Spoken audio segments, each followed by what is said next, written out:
I really appreciate it. Oh, and Tuesday night is my home group night, and I was sitting over there tonight because our meeting starts at 6:30, and we go over there a little bit about 20 till 6, and we set up the room and we visit and we talk and laugh and cut up and eat cookies mostly, and I had that nagging feeling. Seems like there's something I need to be doing. So got to be about 5 minutes to 6, and I went, oh my God, so let me get rid of that. So I jumped in the car, and fortunately, my home group, we started a meeting about 2.5 years ago. It's about 5 minutes from my house, so that worked out.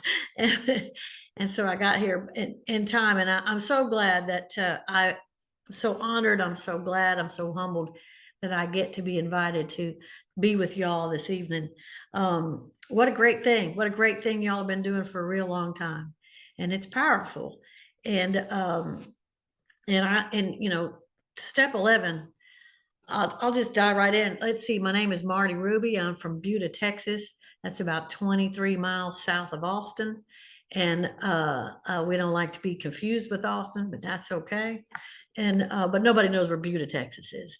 And so I have a home group, as you found out, the great fact, right here in Buda, Texas. And I have a sponsor, and she has a sponsor, and I sponsor people who sponsor people, and that's the way this thing works. Like I I can read the book all day long, and I have, but really, when the book comes to life for me, is when I read it with someone else. And I know that, coming into a meeting like this is like preaching to the choir. You can be, it could get a little intimidating because y'all know. I mean, what am I going to tell you that y'all don't already know? But I might just do it with a different accent than what y'all got. But I see y'all are from all over the country and maybe even the world. My God, I mean Canada, the world. So uh, what a big deal. So anyway, so I have let me see if I got my deets right. Okay, I have a sobriety date of October the 19th of 1989, and I'm as grateful as I know how to be about that. Sometimes you get these whippersnappers these days, and they say, "How long have you been sober?" And I can say, "Sugar, I've been sober longer than you've been alive." And they like, "That's not possible." You're like, "Oh, but it is. But it is." And like everybody else, I didn't come here expecting that to happen. I didn't come here expecting that to happen. I didn't come here expecting to have prayer and meditation be a part of my daily life. I wasn't looking for any of that.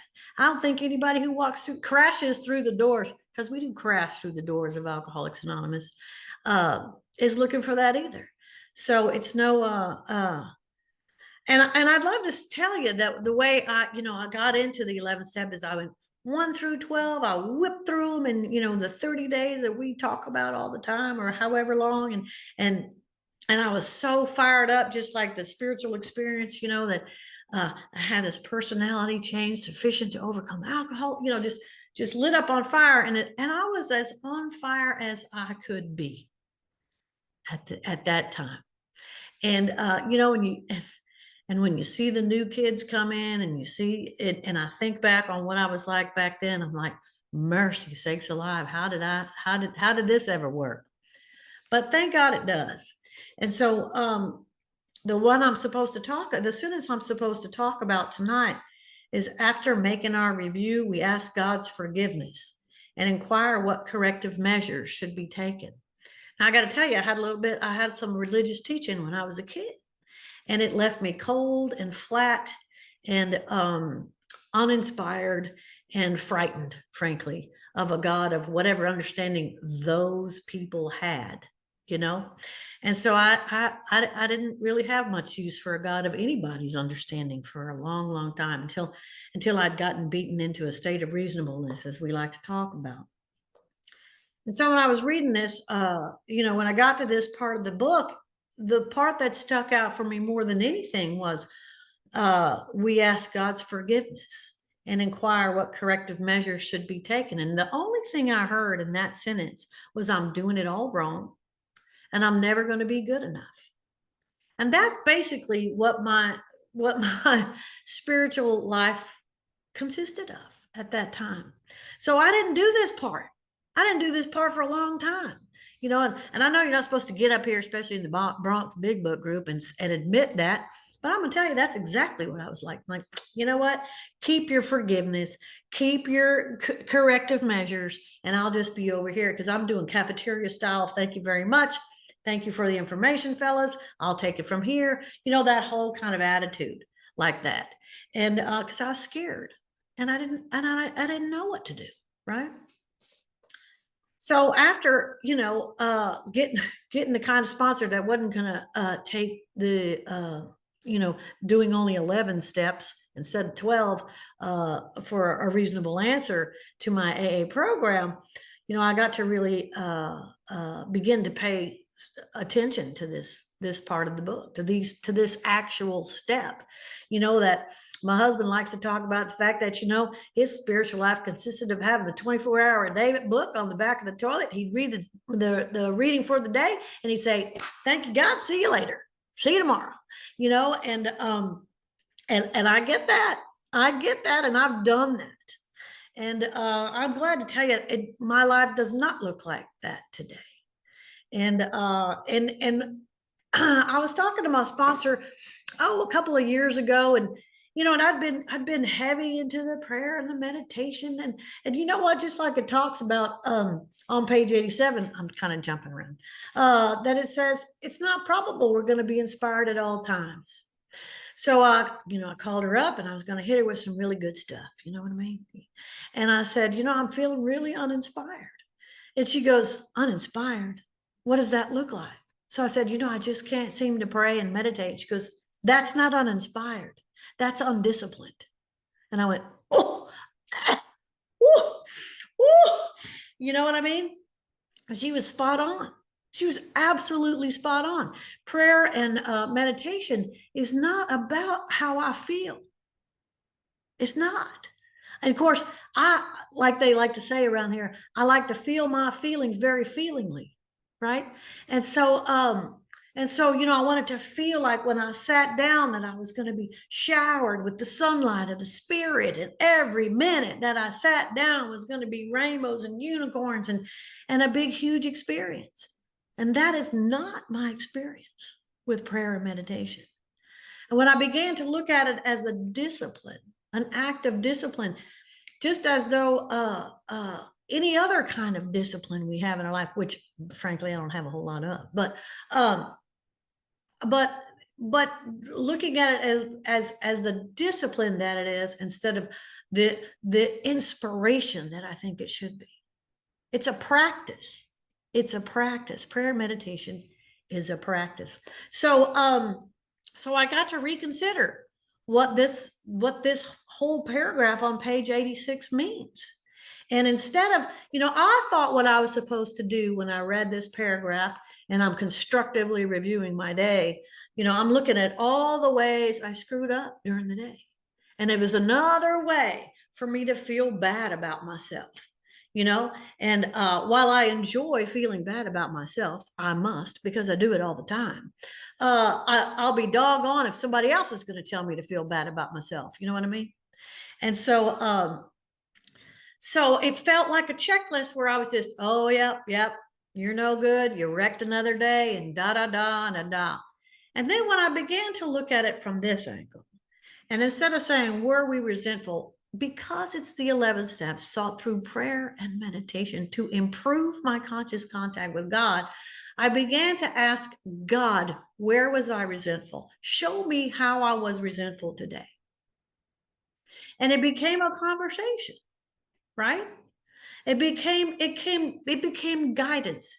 It became something very, what felt to me, feelingly, as a demonstration of love, both from me and for me.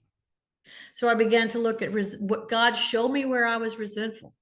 God showed me where I was selfish. And I sit and I pause and I wait until I feel inspired. Or not. Sometimes, y'all, come on, sometimes it's real obvious. You know what I mean? But I'm looking for that nudge from God on all of these questions. And here's the thing: if I'm writing the same thing 4 days in a row, I don't think I'm seeking very hard. I don't think I'm searching, nor do I think I'm very fearless, right? So it's a moment where, it's a practice where I get to try to go really deep and try to get really honest with myself. And answer all these questions. So once I've answered these questions with God's help, right?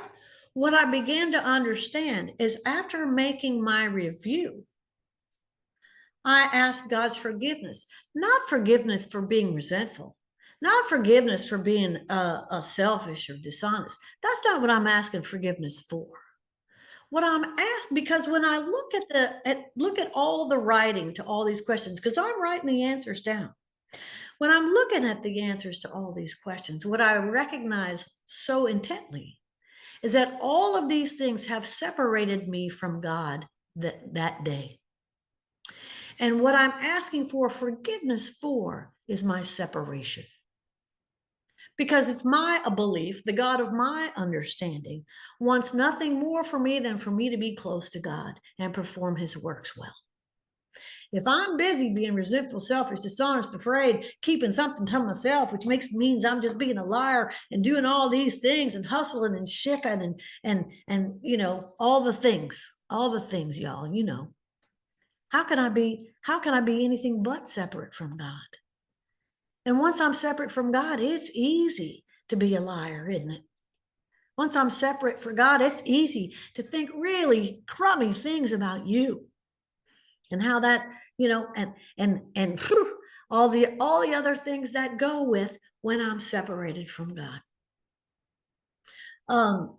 So I'm asking God's forgiveness, and I'm inquiring what corrective measures I want God to give me. Not another way for me to be in self-will and think of how I'm going to make myself better, right? I want to know what God has to say about those corrective measures. And in this way, this whole retiring at night thing is this incredible prayer. And doing this on a consistent basis. I would love to tell you I do it 365 days a year, 7 days a week, never miss a day. Well, I'd love to tell you that, but I'd be lying, But I can tell you this, I do it most days. And as a result, my life has changed dramatically. Dramatically. Because when it talks about that personality change sufficient to overcome alcoholism, y'all, I hope you continue to change and change and change and change and change. Somebody said the other day that they'd been married about 20 plus years and they'd known about 5 versions of their wife. And I thought, that is a beautiful way to say that. I've been married and with Cecil almost 30 years. Boy, I've seen him reinvent himself 25 times. And I'm sure he could say the same thing about me, and isn't that beautiful? Isn't that beautiful as we develop more God consciousness, as I begin to understand what it is, when it talks about who knew that humility was something I'd actually desire? Who knew that honesty should be a value? Go figure. Right? All of these things. How about practicing spiritual principles being something I really, really want to do in my life? Really? And I know if you're just here to stop drinking, you're just like, oh, please tell me that's not what we're doing here. Well, it is what we're doing here. That's exactly what we're doing here. Sufficient to overcome alcoholism. So I got pretty excited when I heard y'all say that the 12 and 12 can be used as well in this meeting, because I'm a big fan. Maybe it's not popular to say I'm a big fan of the 12 and 12, but I think it's great writing. On page 98, Bill talks about there's a direct linkage among self-examination, meditation, and prayer. Taken separately, these practices can bring much relief and benefit, right? But when they're logically related and interwoven, the result is an unshakable foundation for life. Now, I'm all about relief and benefit because that's all about me, right? Oh, I feel so much better and I got good things, relief and benefit. But you know what I have found in Alcoholics Anonymous so beautifully, so remarkably, so wondrously is change, is transformation. I can tell you that the woman who sits here and talks to you tonight has almost nothing to do with the woman who walked in here 35 years ago. Thank God. Now, am I still neurotic? You better believe it. As neurotic as an inbred poodle, as we like to say around here. And yet going from this child who had no desire for any relationship with a God of no understanding to someone who makes that one of the most important values in her life, if not the most important value of her life, is nothing short of transformation. Absolute transformation. And I have to put in a plug for, when Bill talks about the sudden and profound experience of a God of his understanding, I used to think that my experience was one of the educational variety as well. But then I realized one day, one day I could not drink. And then the next day I could.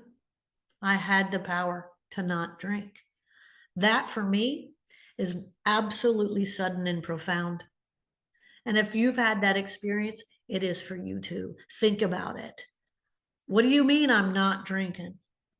That's huge. And I don't ever want to lose sight of the fact that really what we're doing here is a life and death errand. And that if without Alcoholics Anonymous and the God of my understanding and all of you folks, I'm going to drink myself to death. To death. And let me tell you, we all know that's pretty grisly.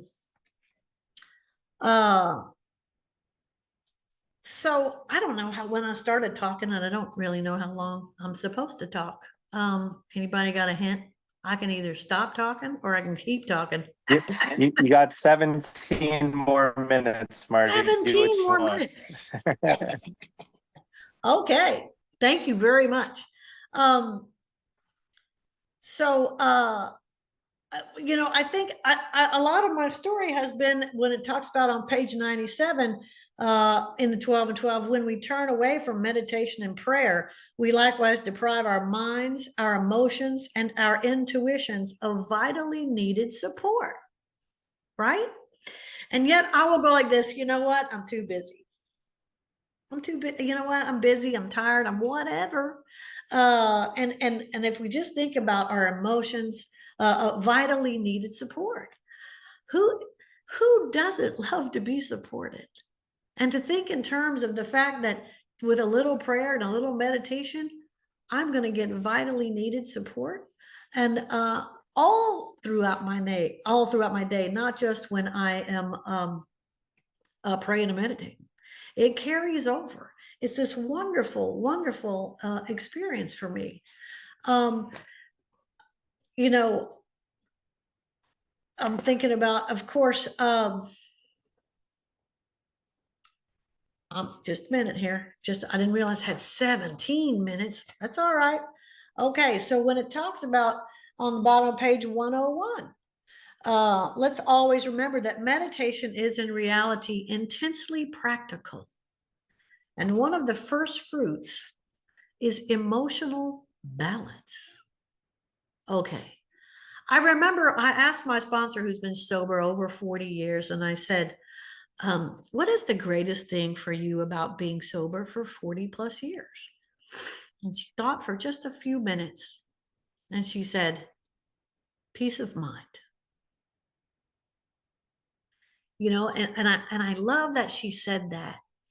And it wasn't, oh, my children or my relationship, oh, blah, blah, blah, self-esteem. It wasn't any of those things. It was peace of mind.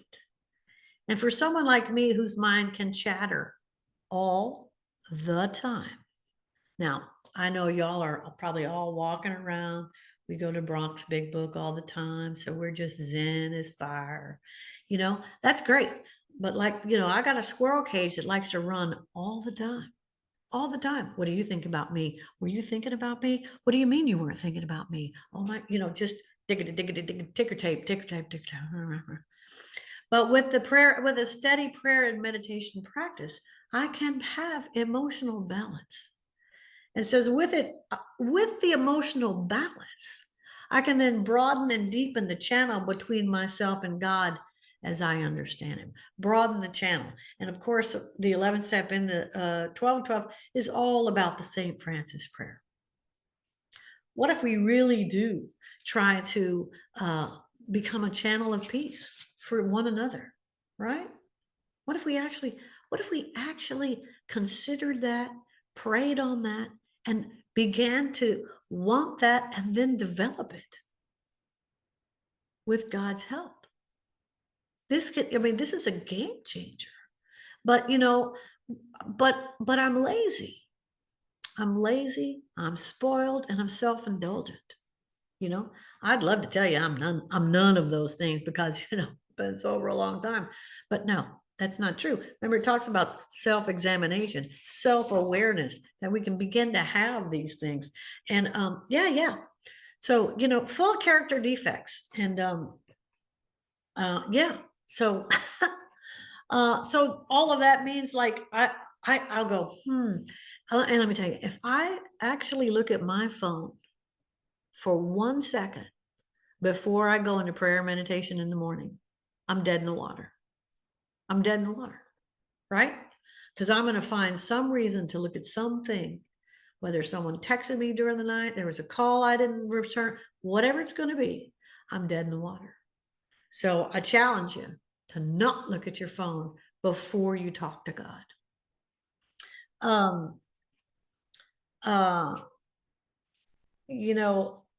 I love that it goes on to say on page 102, we ask simply throughout the day that God place us in the best understanding of his will that we can have for that day, and that we be given the grace by which we may carry it out.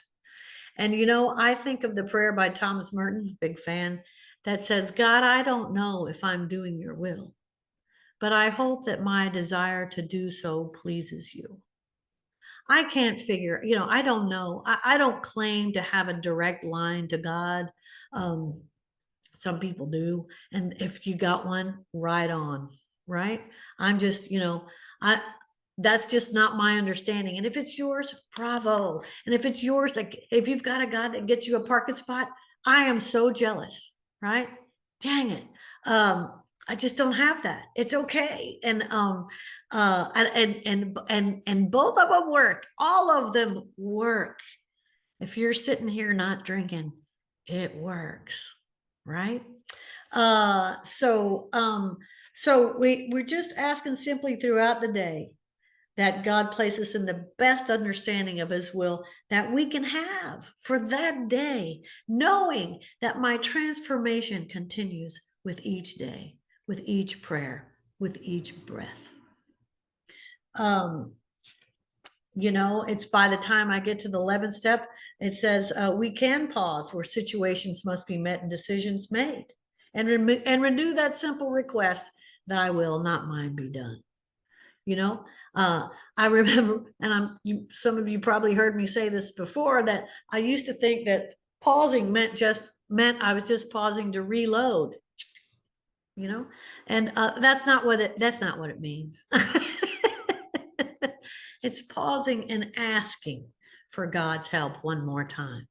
And it's so exquisite that we have this in the 11th step, that we've done all of this work to have this contact with a God of our understanding, that then gives us the power to pause with enough self-examination, with enough continuation, with all of these things, that we can actually pause and ask and remind ourselves we're no longer running the show, and then say, God, thy will, not mine, be done. So yeah, I think I could go on and on and on, but I really want to hear what y'all have to say. Can we do that? Thanks, y'all. I really And thank you for skipping out on your home group to be with us. So I got a lot out of that, folks. I'd love to see hands come up. Marty talked about, God show me where I am in relationship to these 10 questions. That if you're given the same answers every day, you're certainly not trying real hard, and that you answer the questions with God's help. And that when we ask for forgiveness, not for the trespasses against people, but for being out of alignment, right? For being separate. And it's right. When we're separate, it's easy to be all those things. What a great talk. Hands. I'm waiting for hands. I can see people though. I'll call on you. I'm known to do that. Okay, I'm going to start off with the question, Marty. Marty, I know that you talked about this separation and how when we're separated, it's easy for us to be all these things, but it's also not possible to be connected all the time. Like, what's your experience at the stage of recovery that you're in now with being separated? And when you're separated, how do you find your way back? What a great question. And it's a real poser. I hadn't really considered it in that fashion.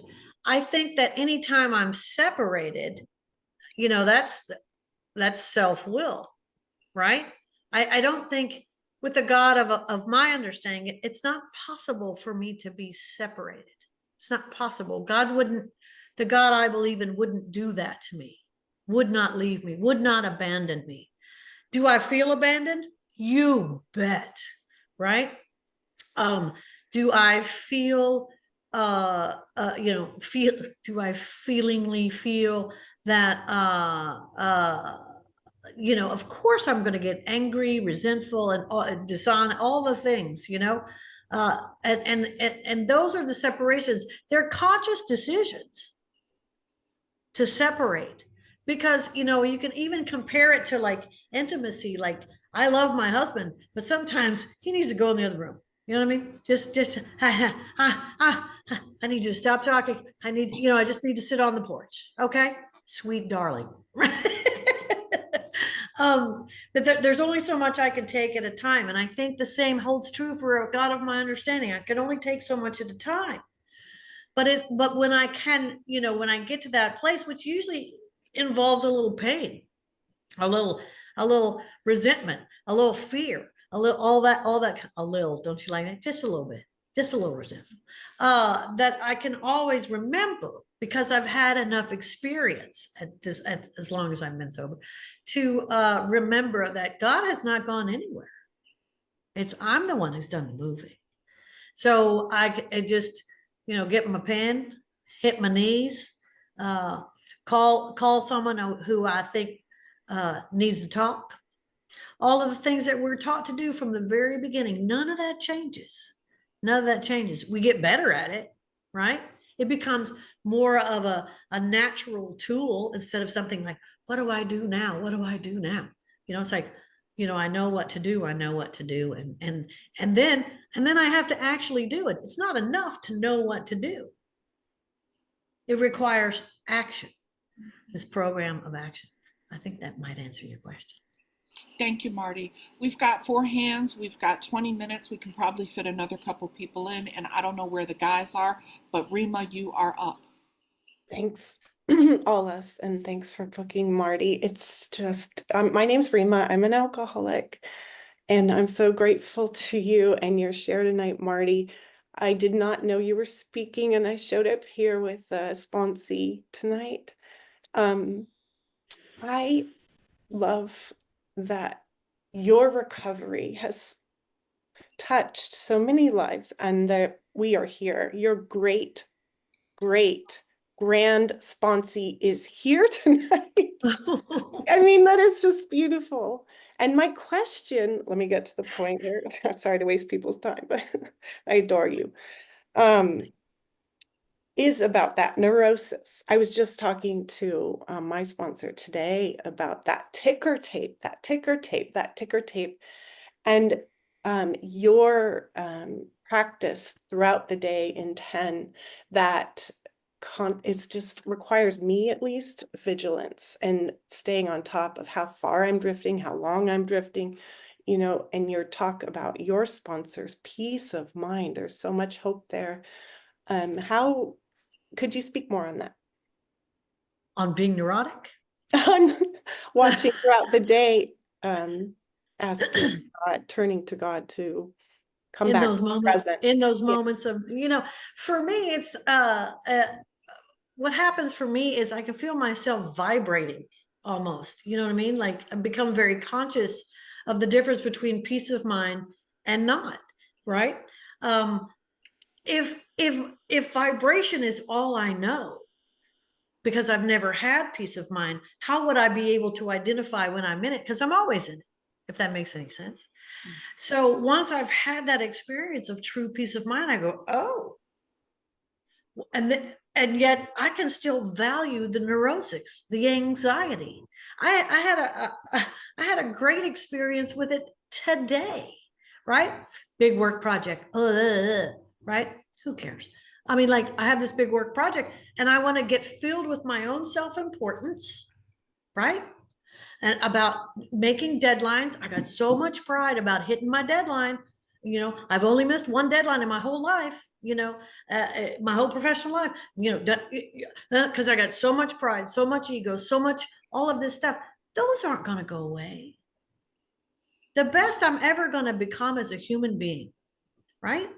Right now, but when I got here, I was an animal, but but the best, I'm going to have a human experience. That's what I'm shooting for. That's what I'm shooting for. So yeah, I'm going to get anxious. I'm going to get boastful. I'm going to become prideful. I'm going to get all the things. But when I start to feel that vibration, I go, And sometimes I go, you know what? I'm choosing self-importance today. Do you know how busy I am? I can't talk to you right now. I'm so busy. Are you really? Really? Now I get it. It takes 20 minutes to get back into yeah, I know all the studies, right? Because I need to know. I like data. And but that vibrational feeling of self-importance or anxiety or neurosis, whatever you want to call it, whatever it means to you. Those are I have so many body cues today that I can listen to that remind me to turn back to God, turn back to God, turn back to God. God's going to make it happen. No. What's the worst thing that can happen? Somebody's going to say, oh, I'll have to ask for an extension on my project, which will be promptly granted. but woo. So I got this going all the time. I don't know if that addresses your question, but listening to body cues that remind me to go back to my creator. Thank you. Thanks so much. Sure. Love you. Kate, you are up next. Please come in. Hi, I'm Kay. I'm alcoholic. Thanks for your share, Marty. I got so much out of it. Even just your voice of the emotional sobriety, I can just hear it. And so I love that you touched on writing the same thing over and over again, and you said that we're not seeking deep enough. And so while asking for God's guidance, how do you seek in a different way for more clarity? I don't know that I seek a different way, but I think there's a difference between checking a box for me and really truly listening. Like I it's like I said, been married forever. So when he comes in and starts to talk, sometimes I'm like, and I'm not really listening. Anybody have that experience? So I'm not truly listening. And so if I am seeking God, am I truly listening? And I'd love to say that I have, the heavens open up and the angels sing and all of these things happen for me every single day. They don't. Sometimes it sounds like this, like the old TVs, remember? And I'm just like, huh. And I'll, wait for it. I'm like, I'm not hearing anything, you know? I'll try the next question. But I do try to, you know, sometimes they're pretty obvious. I don't need God to give me direction. I'm like, you remember when you were, a complete jerk yesterday? Yeah, why, yes, I do. And so those are pretty clear, but I can, just looking for that inspiration. I'm looking for that connection, which involves truly listening. Thank you, Marty. Sure. Marcy, you are up next. Macy alcoholic. Thanks, Macy. Thanks, Um, yes. Hey Marty, thank you for your share.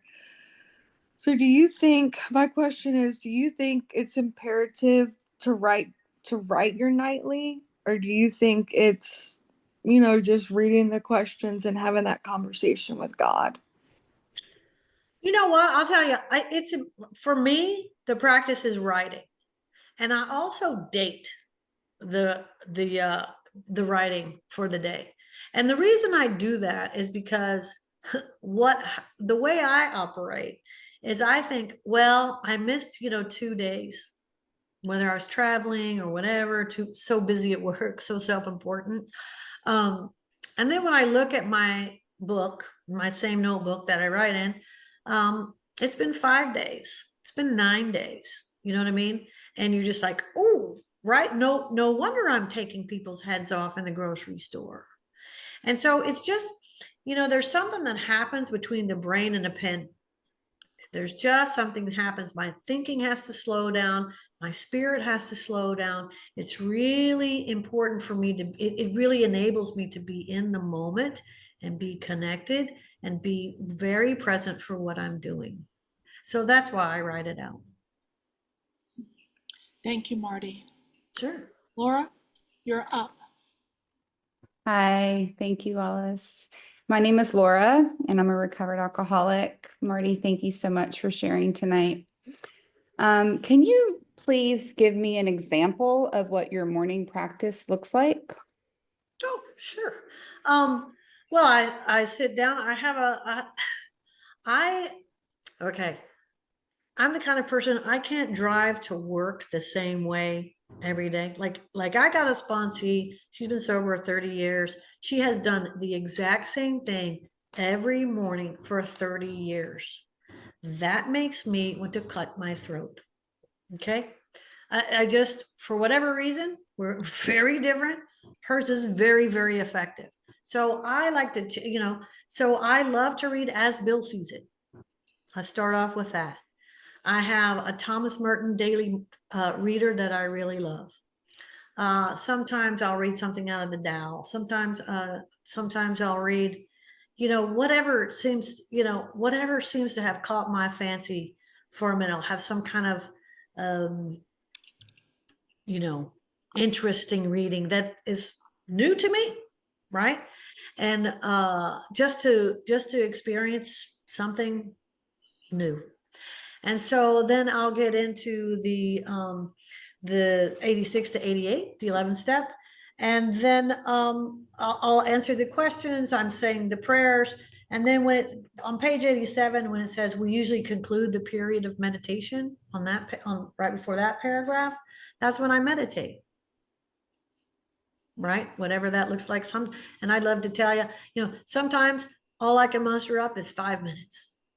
Sometimes I can do 25 minutes, and so that's when I meditate. And then once I come out of meditation, then I read the rest of go back through 87 and finish 88. And that's, that takes me, I like to spend a lot of time with it. Sometimes I love to read Mary Oliver poetry, and sometimes I'll book in it with that. I live on a beautiful piece of property out here in Texas, and sometimes I do it out in the yard, and it's just, like I said, if you find something that works, do it. And if it doesn't work, do something different, try something else, it's there. This is my framework. Find one that works for you. This one for me is superb. Is this great frame, and I can hang all kind of decorations on that frame. Thomas Merton. Some people are real big fans of Anna Fox, or whoever grabs your fancy. you know, and try to be with that. That's what mine looks like anyway. Thank you, Marty. Ken, Sure. thank you for diversifying the gender mix of questions. Come on in. And you can. It's an honor. Thank you. I'm Ken. I'm an alcoholic. Team, thank you for what you bring to us each Tuesday night. This meeting has been really crucial for me and really helped me at a time I needed it to help me. So thank you. Marty, I'm so glad you talked about your process with Pages with When We Retire at Night. Mhm.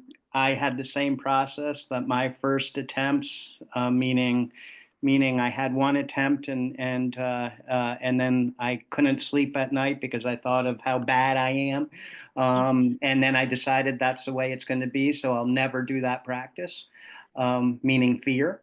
And then what I heard you talk about tonight is my transformation continues with each day, with each prayer, with each breath, I think you said. And that was beautiful.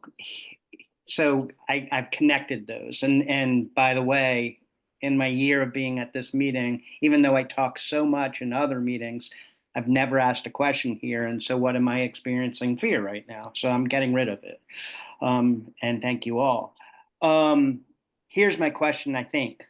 You talked about your husband and you talked about you and you talked about somebody else and their husband reinventing themselves about 25 times.